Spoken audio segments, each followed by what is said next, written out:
2 U.S. Army snipers had been lying in wait for 2 days, not daring to move a muscle, watching everything around them like hawks. But apart from the shepherds at the foot of the mountain, there was no sign of human activity on the vast East African savanna. Observer Donnie said he had never been on a peacekeeping mission like this before, and out of boredom, he could only take out a photo of his fiancée to look at. Just then, a convoy of U.S. military vehicles sped into the security zone. Ahead of them, terrorists armed with heavy weapons were preparing to intercept. Donnie quickly confirmed the wind speed, humidity, and distance, while the sniper beside him, Mark, swiftly locked onto the target. On target.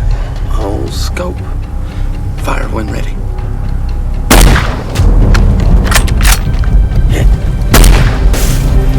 The target was hit directly, causing the terrorists' armored vehicle to lose control and overturn. The U.S. convoy safely passed through. Just as the two were preparing to withdraw, Mark suddenly noticed a large number of enemy troops rapidly approaching from behind the convoy. He fired decisively, quickly eliminating the machine gunner and driver at the front, bringing the terrorists' convoy to an immediate halt. Unable to pinpoint the sniper's location, the terrorists deployed mortars and unleashed a barrage of fire toward the mountain where the two were hiding. As the shells grew closer, Donnie urgently contacted headquarters for fire support. However, since their operational area lacked United Nations authorization, the commander immediately shut down the command system and ordered an emergency evacuation, leaving them to be killed by the terrorists. Just then, the terrorists deployed an armed helicopter to sweep the area where they were hiding. The two were forced to stand up and fight back. Donnie, whose position was exposed, was unfortunately hit by the helicopter's cannon and died on the spot. Mark, trapped in a desperate situation, picked up the Barrett sniper rifle on the ground, aimed at the helicopter's rotor blades, and fired continuously. Finally, relying on his years of honed shooting skills, he directly hit the helicopter's transmission shaft and escaped. 2 weeks later, the commander who had ordered the evacuation was remotely sniped. Disillusioned with the military, Mark officially retired from the army, taking his beloved dog Sam to live in the mountains. But 3 years later, a high-ranking U.S. military officer claiming to be a colonel unexpectedly sought him out.